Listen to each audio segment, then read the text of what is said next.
deserve just yet. And well, one thing I need to note is that it's 11 o'clock your time. It's 8 o'clock my time. So it's a bit. If I slide away a little bit, please be forgiving because it's evening in my part of the world. First of all, congratulations to everyone on this day. Belated congratulations. It is an important date, so we can talk about various successes and setbacks of Azerbaijan Democratic Republic, but this day is an important day, and this is also important for enabling us to come together and reflect on various topics that connect us whether we want or not. Right, so we will always be pigeonholed as Azerbaijanis. We can run away from it, but we can also embrace it. So that's a funny way of putting it. Let me go ahead. So with a short, well, I will try to keep it short.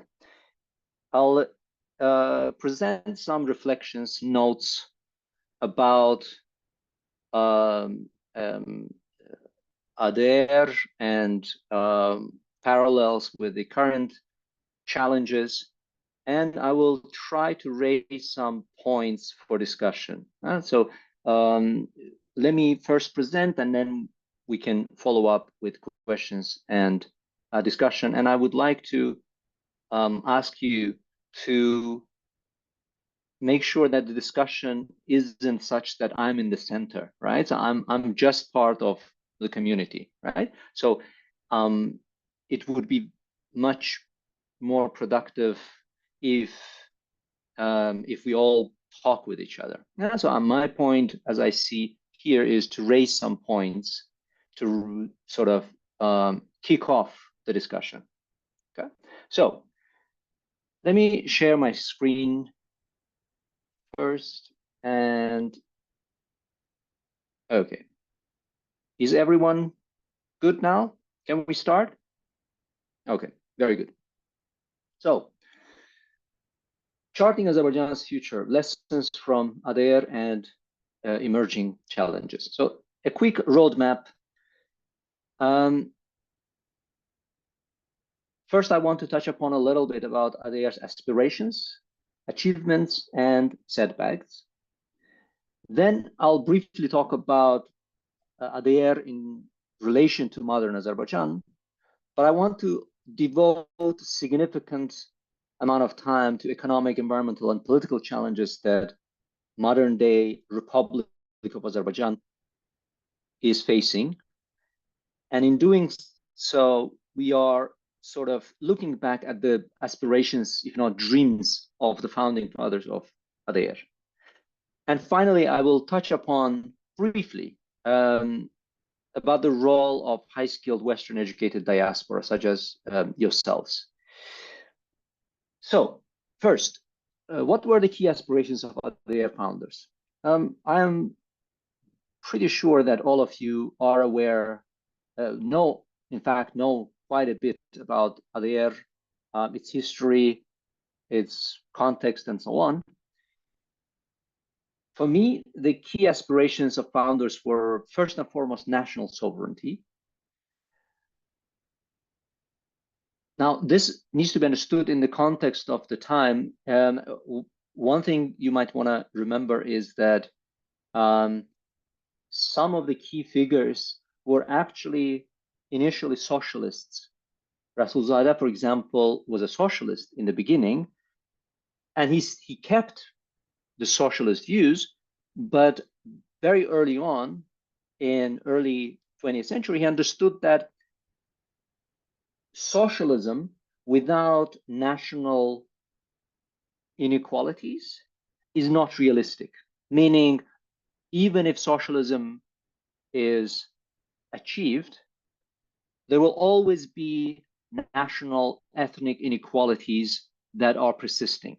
And so then he changed his mind, and then one of the core ideas of Musavat and other members of intellectual and ruling elites of ADR was national sovereignty. Second, democratic governance, particularly parliamentary republic and universal suffrage. The third key principle, I would say, it was secularism. So separating religious and state institutions. Another major aspect was enlightenment. So we can call it different names, we can call it educational reforms, and so on. But enlightenment was a very important part of ADR's aspirations, and in fact, its legacy. Final key principle was multiculturalism. Part of it had to do with the context within which ADR was born, part of which had to do with the ideologies of key elite members of ADR. Now, what were the achievements and setbacks? So on the achievement side, it was indeed first parliamentary republic in the Muslim world. So it is important to note, to put the accent on parliamentary republic. So as we know, generally parliamentary versus presidential republics are better at ensuring minority rights and generally closer to what we call democracy. Second, which is also very well known, is universal suffrage, including voting rights for women. Third achievement was they did establish state institutions. They were weak, but they were independent. There was a national army built from basically scratch, from the ground up, and they tried to push some educational reforms and at least left the legacy of Baku State University. Another achievement was taking censorship of media and having free media in the society. Again, for a Muslim, extremely burdened, Muslim society, extremely burdened by the legacy of colonialism, having free media was a major achievement. Having a parliamentary republic was a major achievement. And the final thing is, while we cannot say that their foreign policy goals were achieved, in fact, some of the founding fathers, such as Topçu, if you know about his history, he basically died in exile without having seen a tiny part of his dreams come true. But ADR did secure in January 2020 international recognition. There were some British, French, and so on. So both the Allies and the Entente. But there were clear setbacks as well.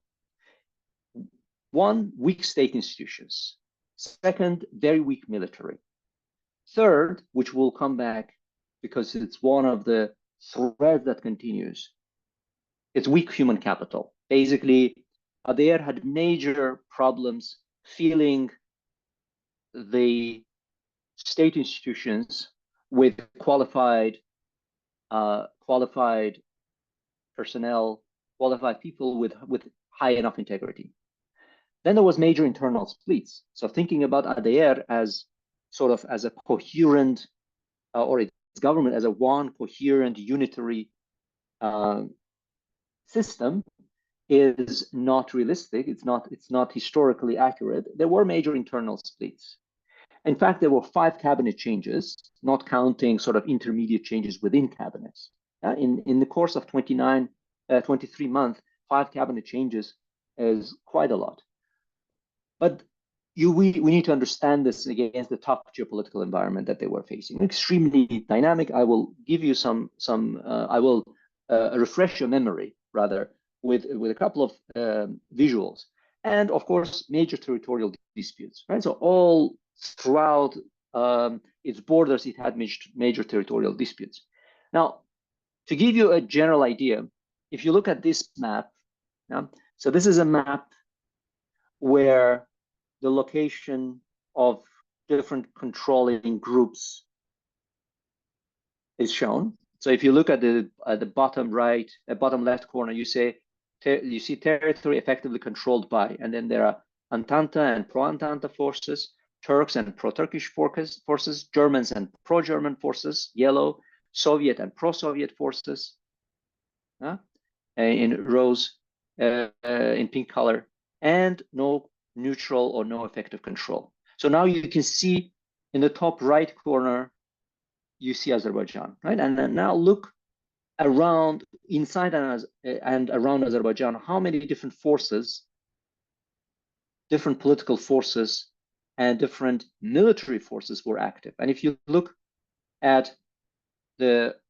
bottom right corner, it notes isolated, the map notes isolated enclaves. And if you see, number one is Russian Mugan. So that's in the south of the Republic of Azerbaijan, the south of the northern Azerbaijan, right? So there was a short-lived mutiny by Russian settlers with some Azerbaijani collaborators. And then there was Armenian Republic in the west, and then there were Armenian forces under Andranik around modern-day southern Armenia / Zangezur. And then there was Mountainous Karabakh, right? Nagorno-Karabakh, Dağlık Karabakh. And then there was Assyria Armenian forces under Aga Petros. Yeah, number 5, you can see, right? Down near the Lake Urmia. And number 6, Jangali guerrillas under Küçük Khan. So you can see how dynamic and how violent the environment was when Adair was established. And if you look at this map, the following map shows the territorial disputes that Adair inherited. And you can see there was territorial disputes between Georgia and Armenia, between Georgia and Russia, between Georgia, Azerbaijan, and Mountaineer Republic, modern-day part of Dagestan. Then there was Georgia-Azerbaijan border disputes, more violent Armenia-Azerbaijan disputes, less violent but still important Georgia-Armenia-Azerbaijan disputes, and so on. Right? So you can see, and some of them were low-level conflict, and some of them were a bit more violent. Yeah? So this is the Adair's context. So this is important to note, to understand the setbacks and have nuance before blaming Adair leaders for failures and so on.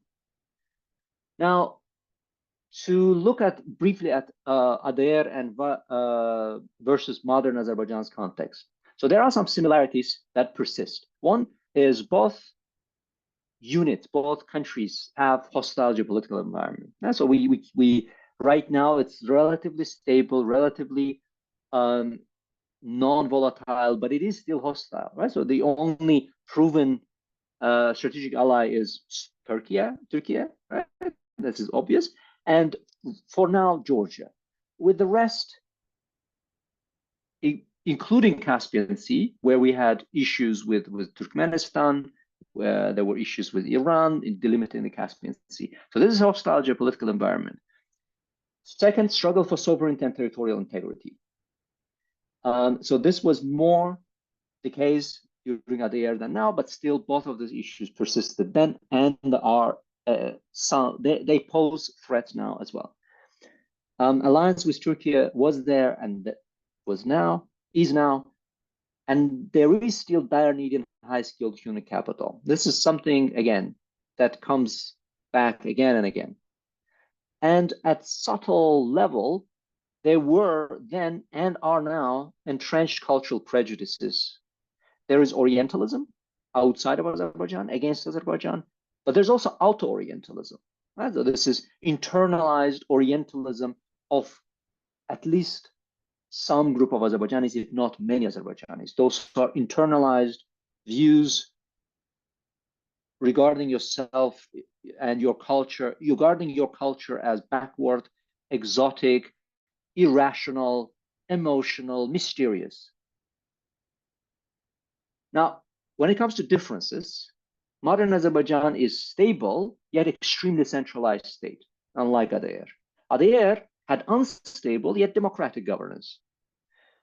Modern Azerbaijan's foreign policy, which during Heydar Aliyev was dubbed multi-vector foreign policy, succeeded. So some people were blaming successive Azerbaijani governments for not aligning themselves clearly with one side, but apparently, as we see today, I would say it has succeeded. This multi-vector foreign policy of sort of navigating between different political and geopolitical forces relatively unscathed. And then modern Azerbaijan succeeded in sovereignty. This was very difficult, but we can say for now it has succeeded. Yet aspirations of democratic governance and enlightenment that their intellectual ruling elites had is not fulfilled yet. The same for, and enlightenment that I mentioned.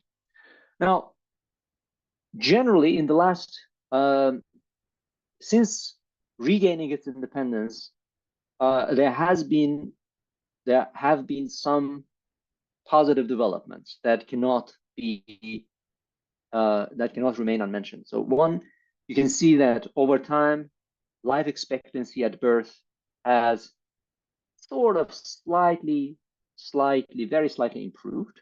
Human capital measured through established measures is also relatively higher than before. We'll come back to that. Infant mortality rate has declined significantly, and GDP per capita has increased considerably. Of course, with a caveat that most of the GDP per capita was driven by oil and gas revenues. Now, we need to understand this sort of the situation that we have right now, not as a status quo that persist, but something that has to persist, that has to invest in sort of reproducing itself against a very difficult internal and external environment. Now, what are the problems that I see? So what are the key issues? At the cost of simplifying. Now, first, I will touch upon current political challenges. The reason I touch political challenges is because political challenges are most of the time the bottlenecks for solving other economic, environmental, social, public health problems. Right? So the first one is the strengthening the strengthening the rule of law, right? And then in doing so, chasing Singaporean model over United Arab Emirates model. So this is really important if we are serious about economic diversification, about renewable energy transition, about agricultural growth, and so on. Second, very clear, reducing corruption. On some petty levels, corruption has been reduced, but it has not been eliminated at all. Another issue, which again pervades the political and particularly economic system, is patrimonialism. Now, some of these problems have their roots in that same tough external environment, right? So it is very difficult to succeed when you are surrounded by two hostile large countries, being Russia and Iran, having had a very violent conflict and many other issues. Right? So balancing relations with Russia, the West, and regional powers is one of the major challenges. Armenia, Russia, and Iran are weak and inward-oriented, but I would say it's temporary. The lessons of ADR help us understand this, right? So ADR was established against the background of weakening Russia. It took only 23 months for that situation to change. If we were sitting in 1918, what would some people say? Oh, they would say, oh, Russia is disintegrating, Russia is collapsing. And indeed, it was. But it didn't take a long time, and it passed through agonies of civil war on various fronts, but it came back, and it came back to stay. So we should not forget that. And the same with Iran, right? So Iran at that point was weak and inward oriented, and it is now, relatively. But that can change. Now, what are current economic challenges? So those are sort of related. One is oil is declining. That's very clear. Reserves are diminishing quickly, but also the prices are likely to be volatile given the renewable energy transition. Gas is coming up, so there are new fields found, for example, by BP, but those are limited reserves and those are mature fields. So gas revenues are not likely to fill the coffers of the state to compensate for the loss of revenue for oil. Diversification, economic diversification, is high in ambition but low in implementation for various reasons that we can talk about. Now, in terms of Azerbaijan's ambitions, which were highlighted in the roadmaps, in several roadmaps from 2016, one is becoming a transport hub, another is renewable energy, right? Production of renewable energy, another is tourism, and ICT was also mentioned. And note that there can be different suspicions about why these sectors and not others. I would say that perhaps it's because these are politically less disruptive, meaning they're less disruptive for the economic status quo, and that is why these routes are passed. Those are seen as relatively low-hanging fruit, but we can talk about whether they are low-hanging. For example, renewable energy. Renewable energy has been declared as one of the important objectives for Azerbaijan, and in fact, I think it is good development that Azerbaijan will host the COP gathering later this year. But if you look realistically, Azerbaijan has lacked investment in renewables, and 8%, the renewable energy constitutes only 8% of consumption, and only 1.3% of that total consumption comes from wind and solar power. Agriculture is another avenue to go, but we need to remember that agriculture is low value added. It has high corruption still, and there is climate pressure, which I will touch upon in a couple of minutes. So there are irrigation issues that are coming, major irrigation issues. There are major issues with rainfall that are going to undermine agriculture if the business as usual model persists. What are some of the bottlenecks? One, economic patrimonialism. So it's a highly centralized economic decision-making. State-owned enterprises. There are between 12 and 14 enterprises, if I remember correctly, state-owned enterprises. I'm not talking about holding companies. I'm not talking about conglomerates, but I'm talking about specifically state-owned companies. Few of them are run decently. Many of them are run very inefficiently. And only small and medium-sized enterprise sector constitutes, their assets are about 2% of the GDP, if I recall correctly. Whereas in many other countries, comparable countries, small and medium-sized enterprises are the backbone of the economy. Now, economic complexity of export basket can tell us, can put Azerbaijan in a context, right? So if we compare it to countries based on similar export profiles, we see that, so we have Azerbaijan, Chile, Kazakhstan, Nigeria, Norway, and Venezuela. And we look at the complexity of economic baskets, and we see that Azerbaijan is doing, in this comparison, is doing better only to Nigeria, which is another country that has been hampered since its existence by the legacy, like the extremely dark legacy of colonialism. So there is a lot to do to, in fact, achieve export diversification for Azerbaijan's products. Now, one thing is prioritizing agriculture.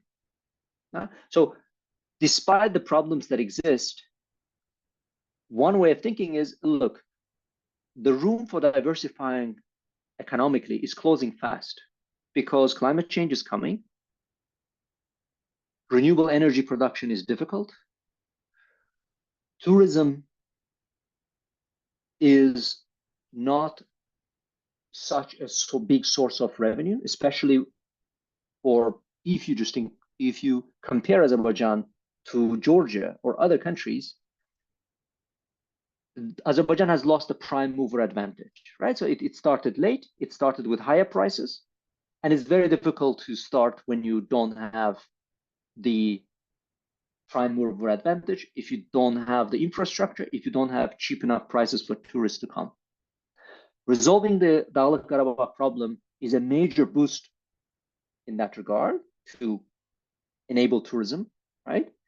But it's not big enough to actually bring numbers up so much. It's also one of the few, agriculture is also one of the few sectors that are feasible to develop. So because Azerbaijan did have some infrastructure prior to concentrating on oil and gas. During oil and gas industrialization, Azerbaijan, many traditional sectors suffered. That's a phenomenon called Dutch disease. Some of you might be familiar with. So agriculture was hit by Dutch disease as well in Azerbaijan, but it still has some basic infrastructure that is feasible to develop further. Now, an important point is that whether we want it or not, agriculture is also an avenue to reduce major food insecurity. Azerbaijan, largely due to oil and gas revenues, Azerbaijan has also become import dependent. So it imports major staples as well, for example, wheat. So if we want to have food security in the next 2-3 decades, we need to develop our own agriculture. Currently, it's 8% of GDP, but it employs 36% of the labor force, which is a large group of number. More than a third of the country's labor force is employed there. And one of the sort of recent sort of successes was that horticulture has been booming. Now, one of the important things is, I would say, given climate change induced troubles that we see coming, Azerbaijan might need to aim for higher value, more resilient, and more export competitive crops. So things like almonds, tea might be possible. We cannot grow avocados, for example. Those are some of the higher value, more resilient, export competitive, but we can look into what others are there. And I'm sure, so one caveat I would put is that from my meetings and from my knowledge with various government stakeholders, there is enough, right now, there is enough capacity in some sectors to enable implementing some of these ideas. There are enough people in various ministries, for example, who understand these things. The question is, can they push through the agenda? And can they develop these ideas further? Now, many of the issues come back to the current environmental challenges. So one major basic issue that I suspect Azerbaijan has is a major lack of awareness on climate change. COP meeting is likely to change it somewhat, but I doubt it will change it so drastically as to make people and various stakeholders from government to various business stakeholders to understand just how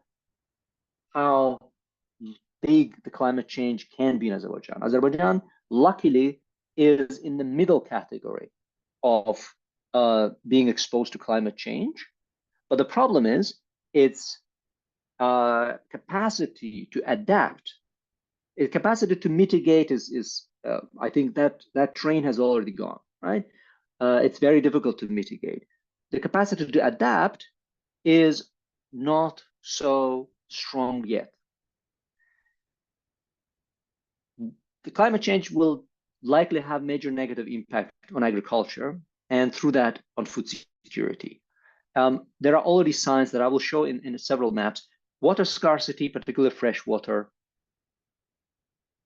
lack of infrastructure for water management.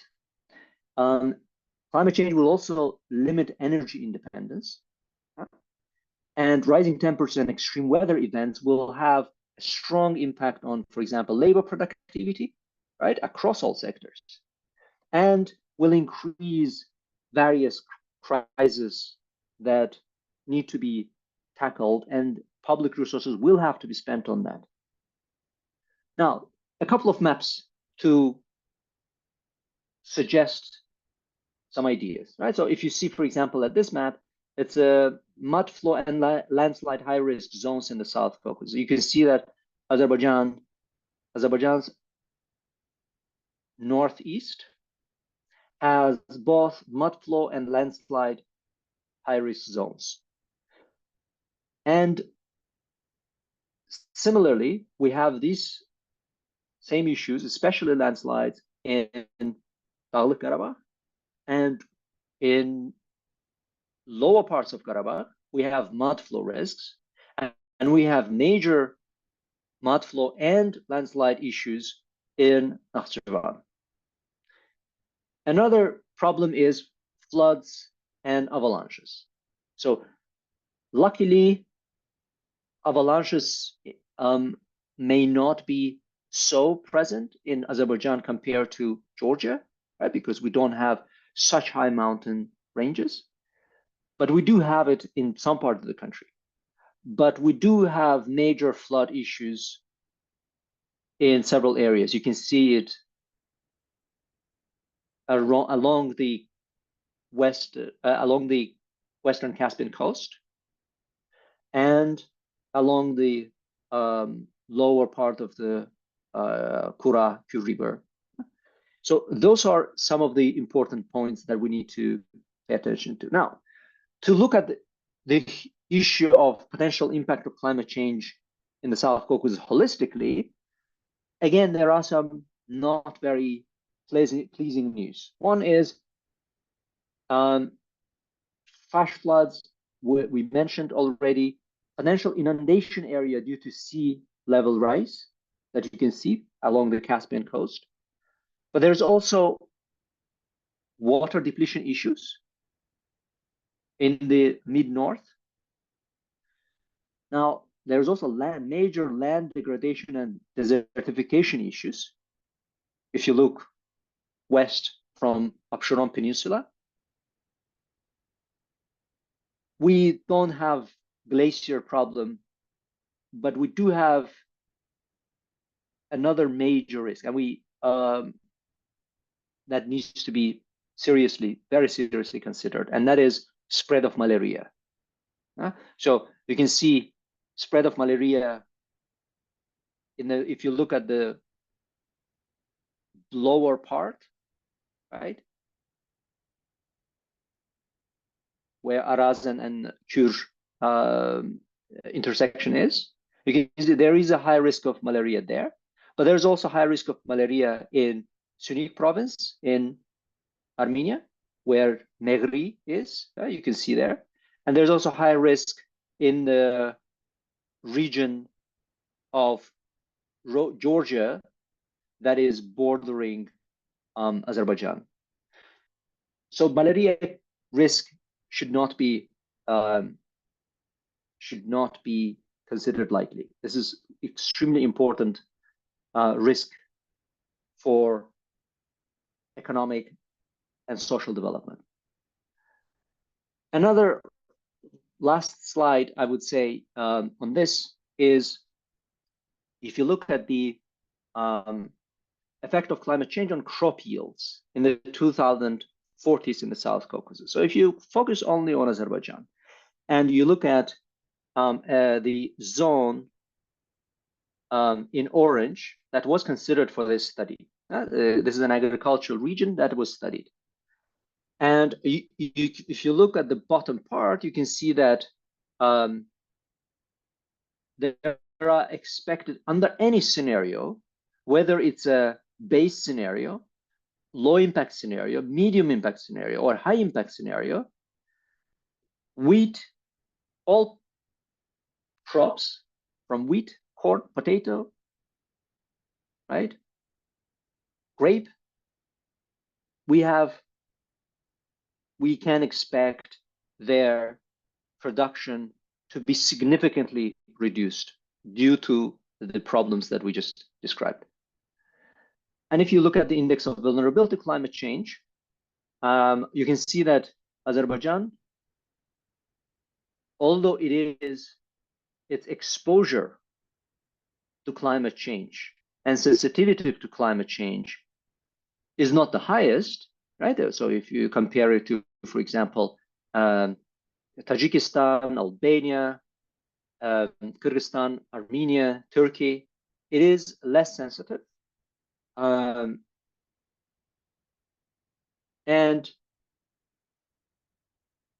less exposed, but the adaptive capacity is among the lowest. Now, finally, to finish with some thoughts about the role for high-skilled Western educated diaspora.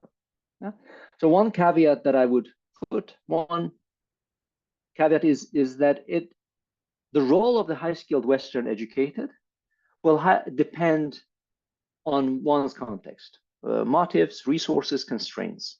So different people are embedded in completely different social context, political context, economic context. Some people can afford engaging, some people cannot afford engaging. So I've studied in my previous work, I've studied Ukrainian migrants in 15 countries and Polish migrants in several different countries. And I've also looked at Azerbaijani diasporas. I haven't studied it academically, but I've looked at it. I've studied it to some extent. Motivations, resource constraints are vastly different. The second and major caveat is that the role of high-skilled Western educated diaspora depends significantly on the long-term vision and goodwill of Azerbaijan's elites. Now, a few general notes. One I would note is what are the things that might need to be done a bit better. One of the tough ones, one of the very difficult ones, partly due to diaspora, but largely due to Azerbaijan's ruling elites. One issue is contextualized engagement in democracy, rule of law, and economic development. What I mean by contextualized engagement is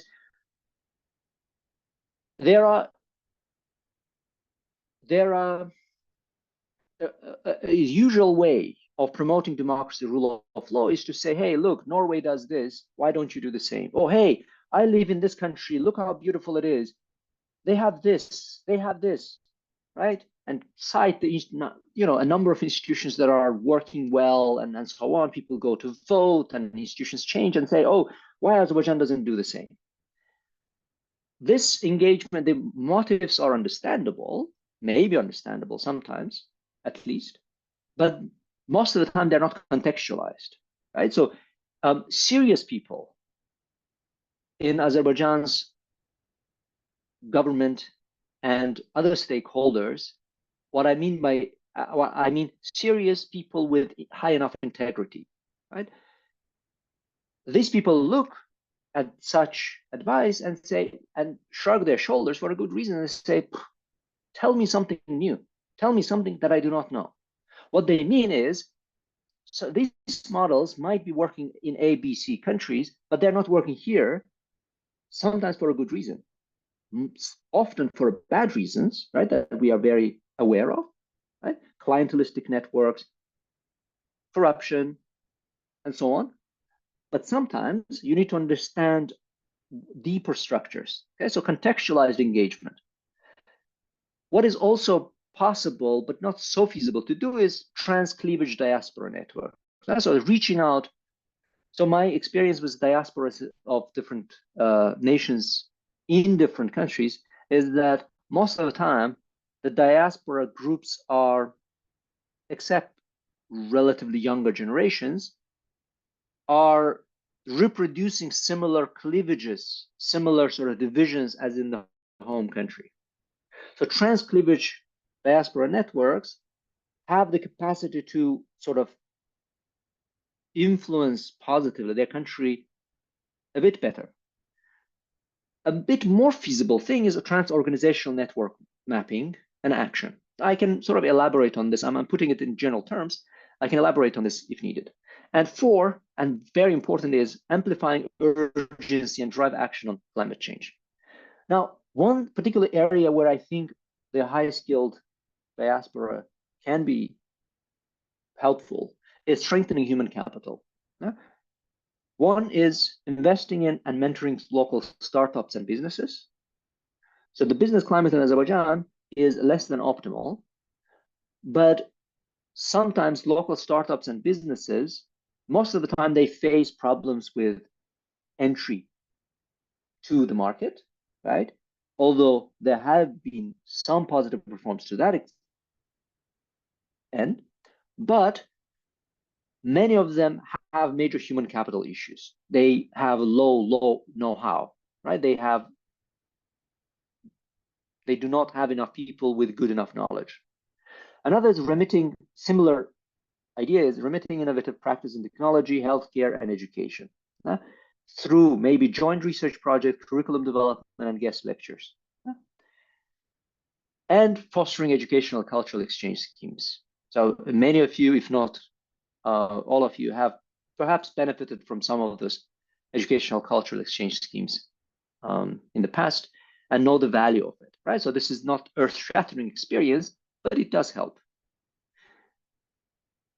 And one other important point that sort of informs many others, that is sort of the substrata, the layer of many problems, is addressing cultural structures, this extremely strongly embedded cultural, social, psychological problems that inhibit Azerbaijan's development, particularly outside. Right? As we saw during the Second Karabakh War, mass media in Western countries, societies in Western countries were extremely biased. And it was extremely difficult for us to do something with that, right? So now, one thing I would suggest we need to do is striking a balance between decolonization and modernization.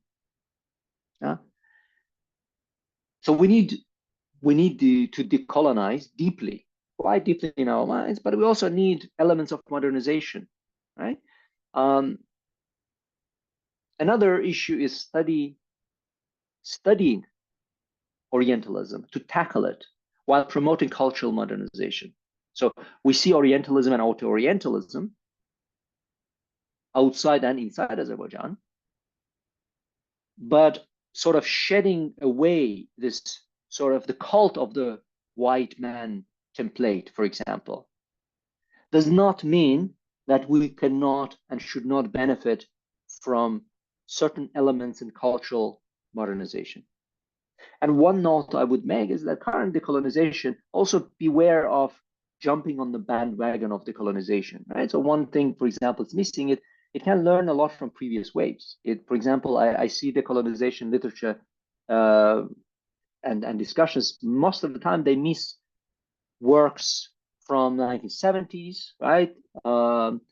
And also deeper actual colonial struggles in Asia, in Africa, Latin America, including Azerbaijan.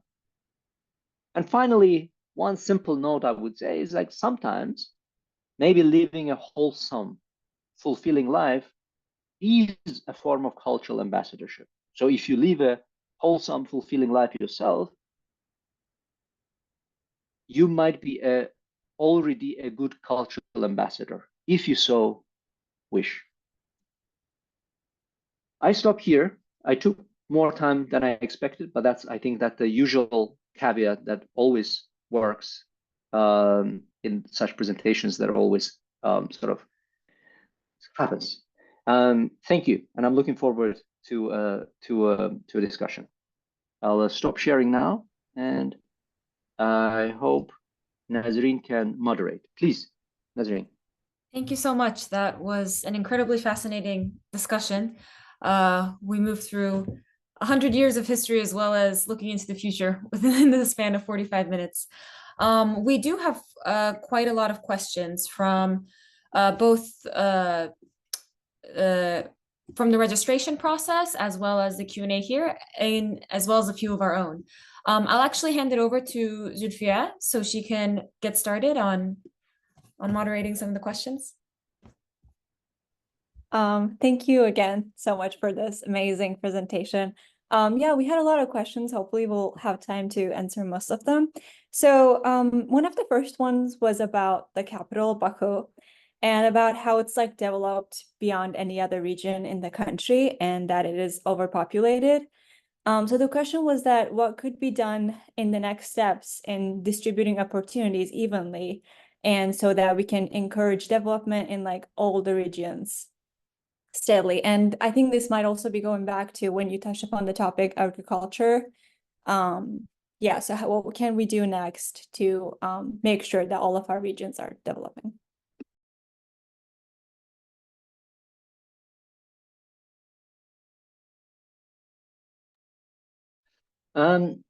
I'll try to keep it brief, but obviously, so there were some ideas in the previous decades, not in the last years, as far as I'm aware, but in the previous decades there was an idea of, for example, moving some government agencies to Ganja, right, and maybe some to Sumgait, right, and so on. I think now there is actually an imperative to do that, right? I would say, given the climate change impact and the maps that I showed, and the fact that Absheron Peninsula developed largely, if not exclusively, because of the oil and gas revenues, and those are going down, basically the key imperative for developing Absheron Peninsula is no longer there.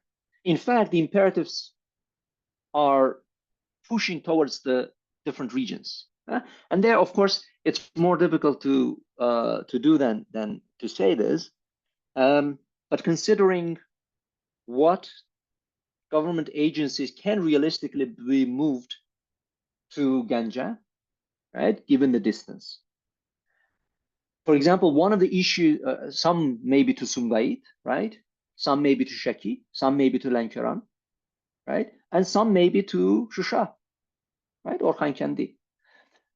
So one of the problems of doing that, for example, when it came to the discussions about moving to some agencies, government agencies to Ganja, was that there was the Karabakh War, a conflict basically potential, right? That and we saw during the war that Armenian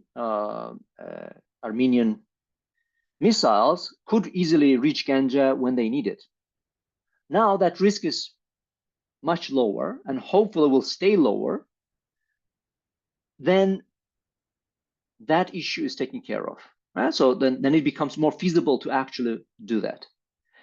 But also now that agriculture, as you noted, and whoever asked the question rightly spotted that given that agriculture is becoming, it's not a luxury choice to engage developing it. It becomes a necessity to develop to just ensure food security. And if agricultural zones in Azerbaijan are largely outside Absheron Peninsula, then it becomes important and feasible to actually move some of this elsewhere. And again, we can be very proud that Azerbaijan is a great country and so on, but the truth is a small country. It is a small country. And with high-speed trains, traveling a few hours within the country is not a problem anymore. Yeah, and hopefully the sort of the southern route, the what Azerbaijan terms Zangezur corridor, if that works, that will be another impetus, right? So we have the train line, the working rail line going sort of, through Iran, and then, reaching Yevlakh, Ganja, Kazakh, and so on. And developing the southern route can also help. Yeah? So this are just my general notes on this. So I think the important thing is this: it's a bloated government, and moving several ministries, or at least some agencies, to Ganja and to Sumgayit and to Lankaran and maybe Shaki. The problem with Shaki is the high sort of, it's on the higher altitude, so getting there and back is a bit difficult, but it's possible. But Kabbalah and so on, those are possibilities. So it's about looking at what is feasible to get out. So, for example, in the country where I live, Amsterdam is the political it's the country's capital, but the political capital is The Hague, which is an hour's drive. But in fact, several government agencies are located in completely different areas. So the reason is, for example, the State Bureau of Statistics, which is a very well working large government agency, is in a very southern part of the country, which is no less than 2.5 hours drive from here. But it employs a lot of people there, and people who are employed elsewhere have an incentive to go there. And what that means is that they will spend their money there, right? They will bring their children there, and their children will need to go to kindergarten there, right? So you basically have, positive spillovers. You have sort of, what is called forward linkage economy. So those are just some small notes. Thank you so much. We had another question about the weaknesses of countries that you mentioned that they are temporary. For example, for Russia, it was. And the question is that, do you think the weakness of Iran is temporary? And what prospective developments in Iran would allow it to regain a position of economic and political challenge?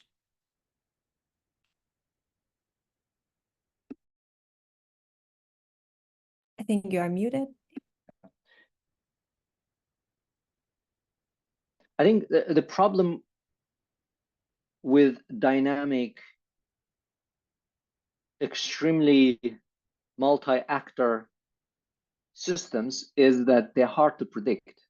I would say impossible. Most of the social science is retrospective. When it tries to be prospective, when it tries to forecast, it often fails, and fails miserably. For example, very few social scientists, if any, predicted the fall of the Soviet Union. But how did the Soviet Union fall? Right? No one predicted right? Like it took like a couple of years, right? So perestroika, glasnost, and so on were all there, but no one in the West, which was very seriously sort of invested in Soviet Union collapsing, did not foresee that. What I'm trying to say, and the same is when it was 1999, no one foresaw that Putin's Russia will be so strong and so violent, right? But it became only a few years from then. So what I'm trying to say, so what in Iran can happen? But let's not forget that Iran, the modern regime of Iran is different from the history of Iran, right? And is different from economic production and human resources that Iran still has, right? Despite all odds, it still has those resources, right? It's a large country which is quite dependent on petrol revenues, but not so dependent as to be wiped off. It has other sectors of the economy. It is still surviving, right? Despite all the sanctions, despite continuous, it still functions, and it functions to the extent of basically sponsoring various major violent movements elsewhere. So how? There has to be something, right? And it has the benefit of having long history of statehood, right? Almost uninterrupted. What it means is that, yes, dynasties come and change, but there is a large strata within institutions and bureaucracies that continues to go. These people rarely change. As a colleague in Georgia said, yes, she said, Saakashvili's and Ivanishvili's come and go. Those under deputy minister bureaucrats, they stay. Those are the backbone of institutions, economies, and so on. And Iran still has that for good or bad. Yeah? So for many oppressed minorities, it is bad. But for the state stability, it is good. So I would say petrol revenues should be so drastically low, and much more sanctions need to be in place, and many more peoples inside Iran should be sort of rebelling against the unitary government for Iran to have major internal political struggles. Right? Without those, I don't see it coming. But again, I'm speculating, right? My caveat was it's very highly unpredictable. One thing about sanctions to note is, well, sanctions have a lot of loopholes, right? So sanctioning Russia, for example, is giving little fruit, as now very widely understood, right? The same happened with Iran. So there was Iran-Libya Sanctions Act in 1993, 1995. Several years later, it was found out that various American companies were finding very innovative ways of sort of bypassing those sanctions. Just like Russians are discovering those bypasses through the help of various entrepreneurs and government entrepreneurs in neighboring countries. Thank you. We had another question about the human capital in Azerbaijan during the ADR period and today. Has there been a historical movement of talent between South and North Azerbaijan? How can we attract talent from South Azerbaijan to the North to drive economic progress?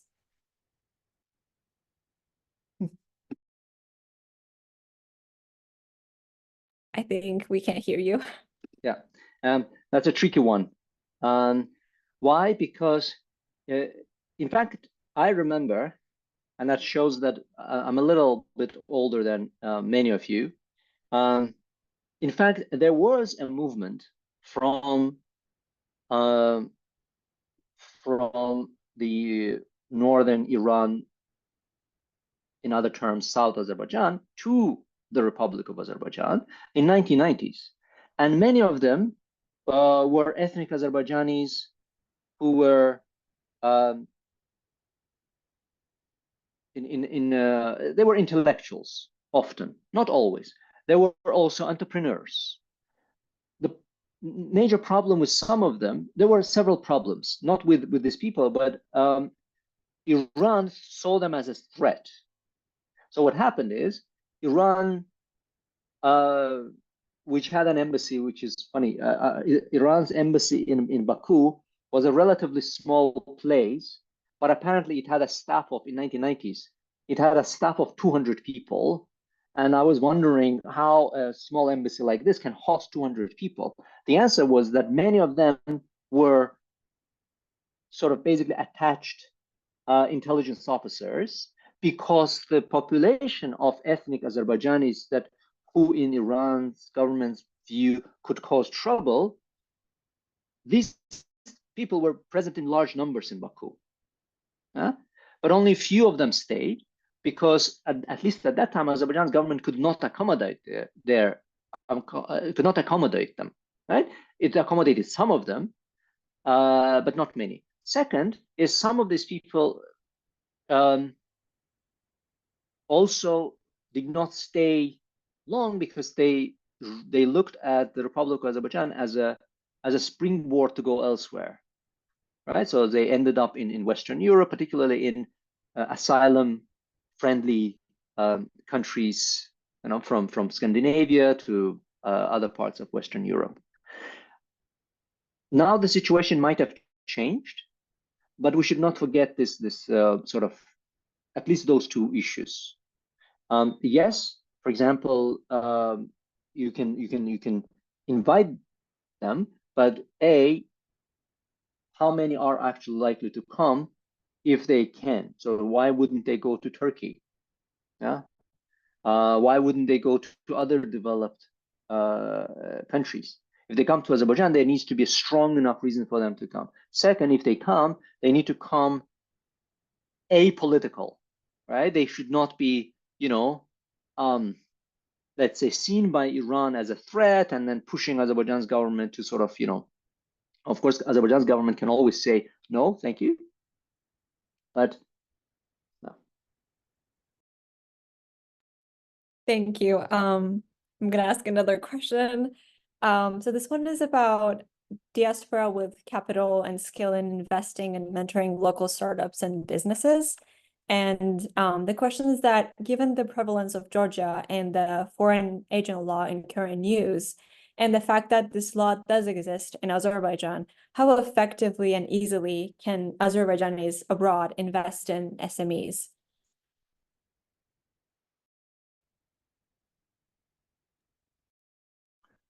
It's a good question. But look at the foreign agents law and where it applies, right? Meaning what kind of organizations is it applied to, right? Does it apply to non-commercial and commercial organizations alike, right? Does it apply to non-profits only, right? What are the possibilities for joint ventures, and so on and so forth? Yeah. So this is my short answer to that question, if it makes any sense. All right. We have another question about Lake Urmia in Iran. So our audience has some concerns about the dying Lake Urmia, and they want to know, they know that this has severe impacts on South Azerbaijan, but they wonder what impact it could have on North Azerbaijan and whether actions are being taken to address it. Is this topic discussed at all in North Azerbaijan? Regrettably, I'm not so well equipped and knowledgeable about either the topic of Urmia or the discussions in Azerbaijan. It hasn't come my way, so I'm not aware of any visible public discussions of the problem and its potential repercussions.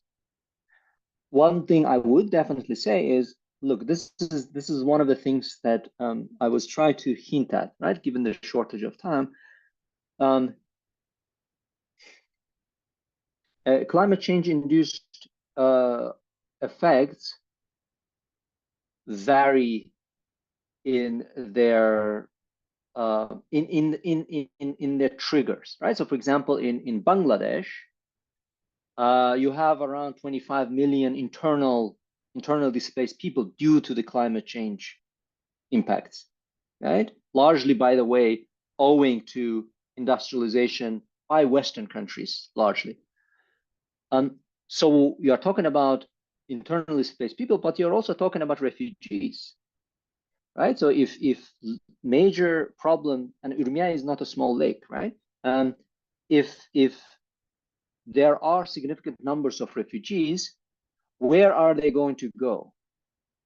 Can Iran accommodate them? Are these going to be internally displaced people, or some of them, given their ethnicity, will seek other places? And then for them, number one, for example, one of the points is Turkey, and the other is Azerbaijan. So what I'm trying to say is, if it's not discussed, maybe the person who asked this question might actually write something about it and put it on the agenda, saying like, look, this is another problem, right? This should be aware, because what I'm trying to say is many people still do not understand that for climate change crisis, borders that we have drawn in our minds and then physically on our paper maps do not exist. And the same with the locations of people. Yes, they might sort of come to a border with the border guards, but we saw in late 1980s and early 1990s that crossing Araz Riva is not so difficult after all. Thank you so much.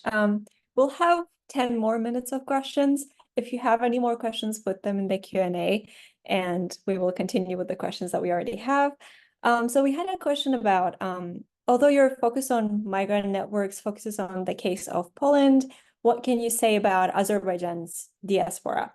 What differentiates from other diaspora groups that would be useful in understanding its possibilities, limitations, and effectivity on its ambitions? Yeah, so I've studied Polish migrants, but I think mostly I've studied Ukrainian migrants. In my migration studies work, I've studied Ukrainian migrants with a colleague, Gwen Sasse. There are some similarities. The major similarity that we find in Ukrainian and Polish, and in my observations in Azerbaijani diaspora as well, depending on the country, is that the cleavages, meaning divisions inside the country in Azerbaijan, are more or less mimicked by the diasporas. What I mean is, for example, what we found and wrote our papers on in the case of Ukrainian and Polish migrants is that, for example, Ukrainian migrants in 15 different countries, controlling for other things, they voted as if they were in Ukraine. So they voted for candidates that were not necessarily from their socioeconomic class. They were not necessarily from education, but the strong predictor was which region of Ukraine they were coming from. So if you know some demographics and socioeconomic divisions in Ukraine, you have the East, you have the West, and you have the middle, right? And those were not just ethnic, but also socioeconomic identity sort of maps. And the same is in Poland. It's a bit different. And what we found in the case of Ukrainian and Polish migrants is that they vote and politically behave as if they were in the home country.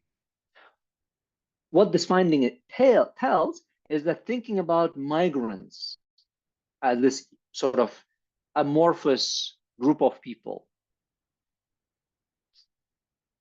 thinking about them as transnational agents of political change, especially democratic change, is premature. Meaning someone from a certain part of Azerbaijan comes out, right, and travels and studies somewhere else, there's no guarantee that they will shed away this regional affiliations, regional identities. We do find that there are some factors that sort of mitigate this, right? That they, so for example, one is the country where they go.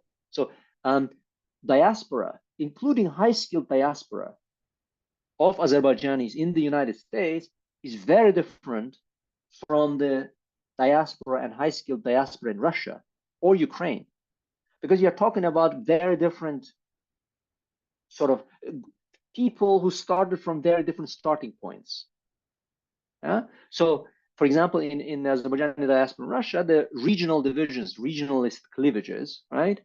Yerli bazlık, let's call it, is much, much stronger than I have seen among Azerbaijanis in North America and Western Europe, although they do exist here as well, right? They're not so visible, right? but they still exist. So those are some of the points. If I Thank you.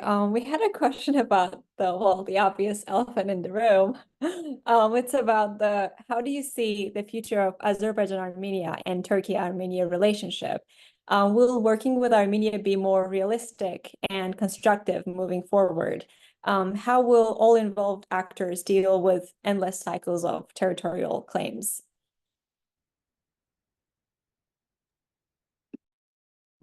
Let me, so again, I'm going to speculate because as I warned you before, is social science has hard time forecasting, right? For good reasons, right? Whoever tells you the opposite is either a genius or they don't know what they're doing. I would start with the second part of the question. I don't think those disputes will end in the foreseeable future, right? The claims, because you need to understand that in the context of, look, it's part of historiography already. It's part of this histories that these people have written and rewritten. Moreover, the historiography isn't contained to geographic Armenia, Azerbaijan, and Georgia. It has traveled well beyond. There are large constituencies, not only of ethnic Armenians, Azerbaijanis, Georgians elsewhere, but there are libraries filled, and there are people, right, Westerners, who have vested interests in producing and reproducing certain discourses and ideas and so on. Those things don't go away quickly, right? So let me illustrate. Some time ago, I discovered this absolutely magnificent book. I think it's called Islam in the West, if I'm not mistaken. And it's a work of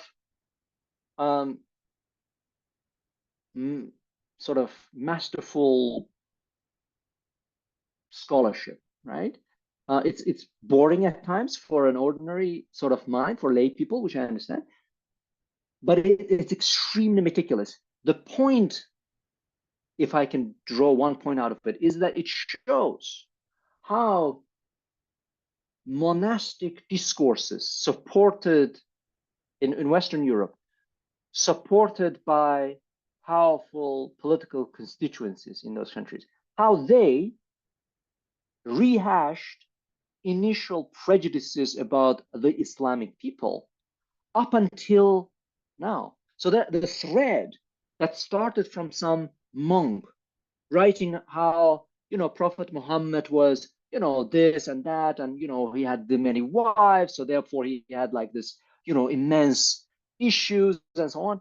This sort of the thread, the subtle cultural and social psychological threads continue today. They come in different forms. They adapt to the times. They take new lexicons. They take new vocabularies. But if you look deeper, they are still there. The same with Orientalism. When Edward Said wrote his book, he wrote about largely 19th century sort of Orientalists who looked at the Middle East as basically like exotic, mysterious, irrational, dark sort of creatures who therefore need to be ruled by the rational, systematic, and so on and so forth. And he detected this work among the cultural workers, right? Starting from some of the less visible figures to some very visible figures, right? Gustave Flaubert, who writes beautiful, is one of the best sort of realist novelists of all time. He was an Orientalist in mind. Now, you look today, there is neo-Orientalism, right? It comes in different shapes and forms. It employs or sort of the Orientals themselves become the reproducers of this, the successful entrepreneurs. A kid to grow up, that Iranian writer, on whose book they made the animation, right? Or some others. So what I'm trying to say is those threads, they continue. So these border disputes are likely to stay. Now, the question is how to manage them. And I think that is one of the things that Azerbaijan's government, in my view, got right. And it was blamed for it especially during the Second Karabakh War. They were seen as basically doing realpolitik, right? Like basically unabashed, pragmatic, very simple, straightforward realpolitik, right? Like all this rhetoric about like, this and that, it doesn't matter. It's all this. It's all very clear, right? The goal is for us to take this land and take it by force. We had 20 plus years, 25 years of discussions, various commissions and so on. It doesn't work. Forget about it. So what I'm tending to think is that that is the path that the ruling elites in Azerbaijan have chosen, right? That basically say like all this sort of rhetoric of, yeah, so you need to just go back to like simple realpolitik. Yeah? What that means is these countries are likely to, definitely Azerbaijan and to some extent Armenia, when it can, will likely keep their military spending high enough. Azerbaijan for a good reason and Armenia for a good reason, when they will be trading, they will be very careful, right?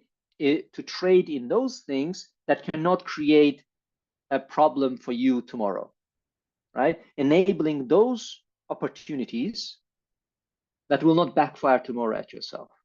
Yeah? So for example, right now, Azerbaijan stresses the Zengezur corridor for rail line, partly for pragmatic reasons, partly for like purely financial reasons. And Armenia says, oh no, we give you security guarantees or open the upper line.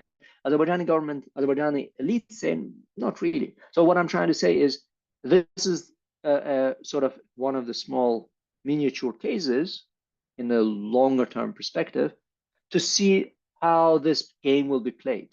So both countries have a lot to benefit from economic cooperation, and there is more understanding of it now in Yerevan than it used to be. And Azerbaijan is, for good reasons, interested in Armenia's stability, is interested in regime stability of Armenia, and is interested in elite stability in Armenia, right? Because Prime Minister Pashinyan might have, and is still making a lot of mistakes, right?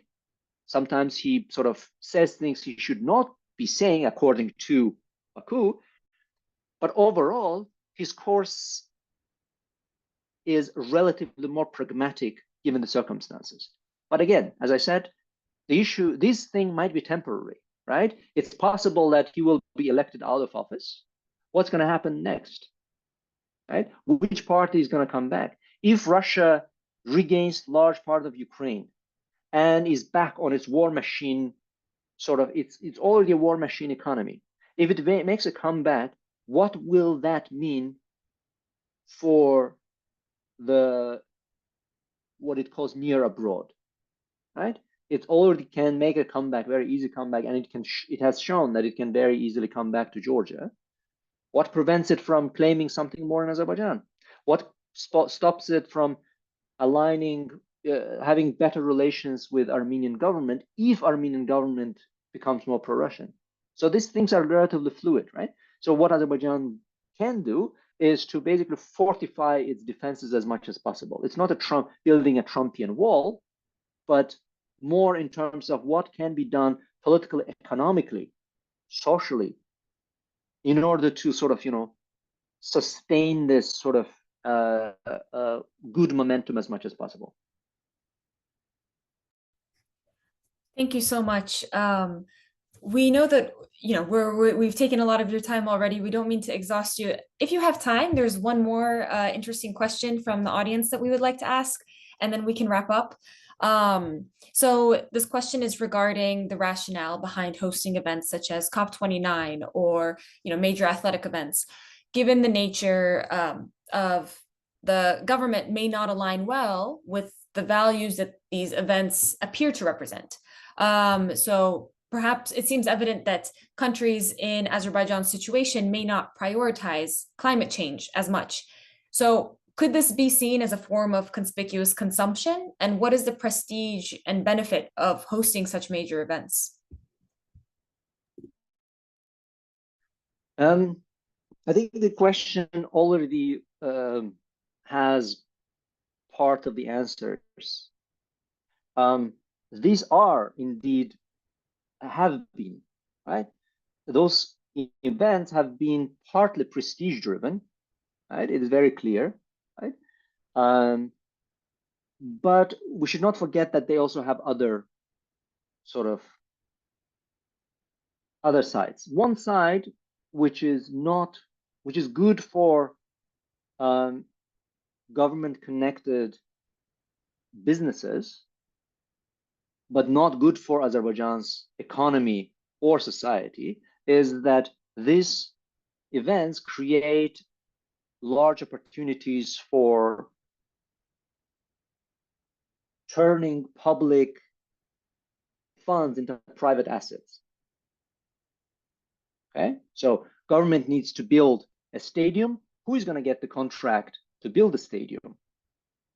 Is it going to be a genuinely independent, autonomous company who actually can provide good quality, or is it going to be a connected company, right? A company that is in the network, right? Clientelist network, social network, whatever, but not meritocratically chosen. So that's another side. Now, third side of it, I would not put together those different events in one sort of, I wouldn't lump them together because they do have different motives, yet the third side that connects them, the third thread, is that they are seen as an opportunity to draw investment. Yeah, so foreign direct investors need to come and see and actually talk, right? You can try to do it at Davos in Switzerland, you can do it in this forum or this forum, or you can say, well, actually come here. So Formula One doesn't do that, right? But COP29 might be an opportunity to sort of get enough number of serious actors in one place to ignite a conversation that might result in desperately needed investment in renewable energy in Azerbaijan. So Azerbaijan does have renewable energy potential, right? It has,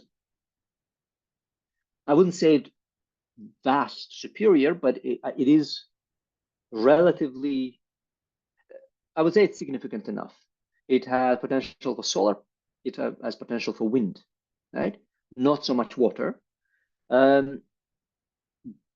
So, but Azerbaijan has been waiting for investment, right? Partly for good reasons, partly because, it just wants to sort of, nudge other actors to invest in that, right? Saying like, oh, European Union, you want the renewable energy, come and invest.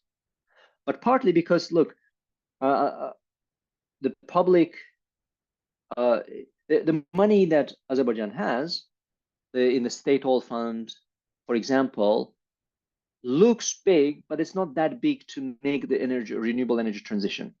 So COP29 is a bit different from Eurovision, for example, because it is an opportunity to actually invest in something that is important. So how much will this actually convert into change, into actual investment? I don't know. It depends on how well the COP is organized in terms of squeezing as much opportunities as out of it as possible. But I don't know how much of that will actually happen. But I can see the rationale. The rationale is, look, We know we have renewable energy potential. You want to develop. Now we are understanding, not so well, but we are becoming more aware that we actually need it because our oil and gas are running out.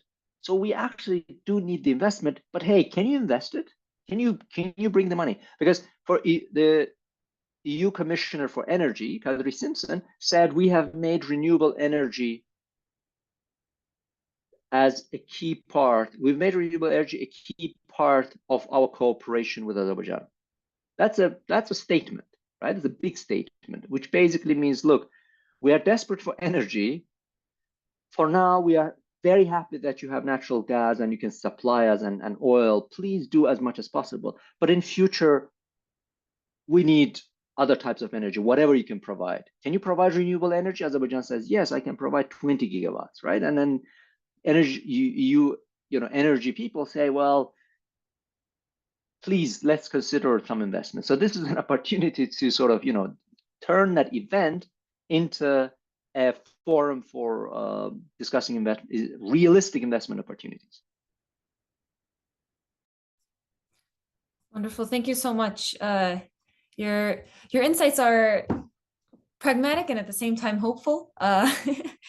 This was a really wonderful talk and an enlightening Q&A session. Thank you to the participants as well for your amazing questions. Yeah, and biggest thanks to you for your time and for your efforts. It's great to see, you know, esteemed academics such as you representing us abroad and contributing your great insights. So thank you so much. I'll also stop the recording here. In the next few days, we'll send this out so you all can rewatch and share. But yeah, thank you so much. Yeah. Thank you very much, Nazreen and Arslan and Mohammed for organizing this. Was lovely. To put it in simple terms, I'm proud of you that you are there, that you are doing this work. I don't mean, you know, I'm not known for sugarcoating my words. So take it as it is, and I'm very good. I'm very glad to see others. I also recognize some names already. I will not say which ones. And I'm glad to see all of you here as well. So I have hoped to raise some points. I'm very aware that many of you are aware of those problems. I try to sort of, you know, add my 2 cents on this. And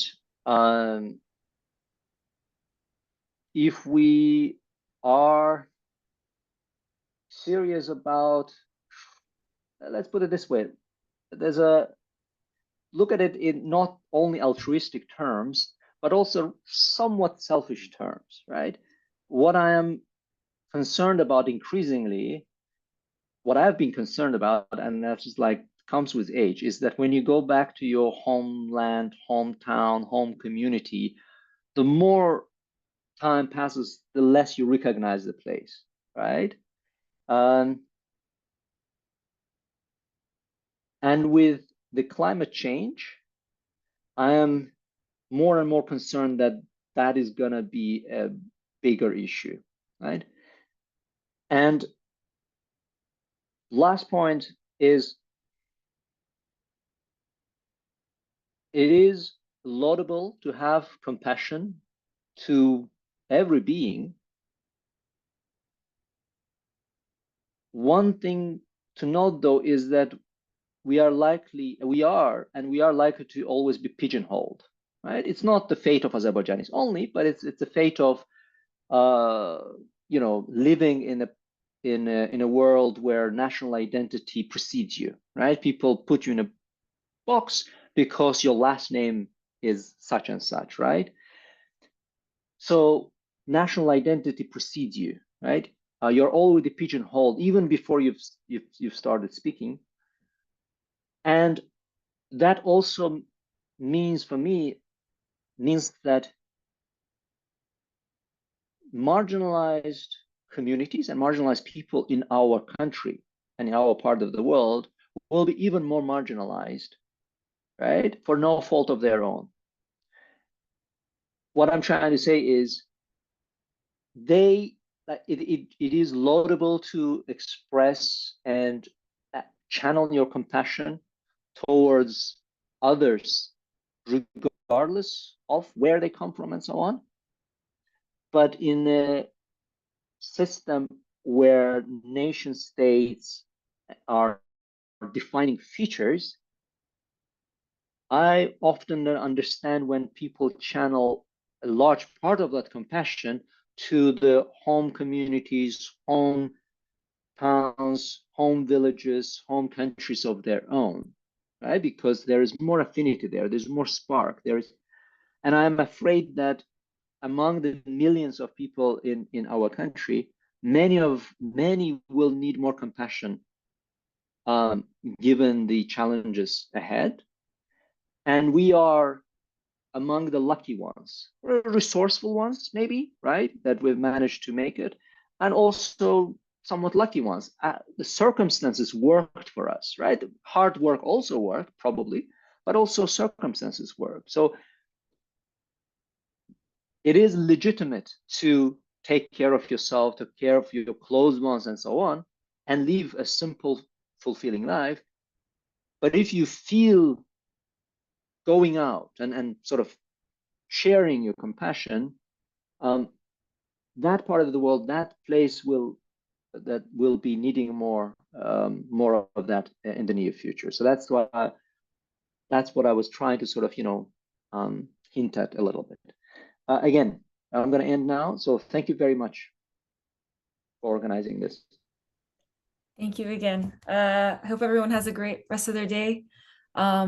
Yeah, thank you. This is awesome.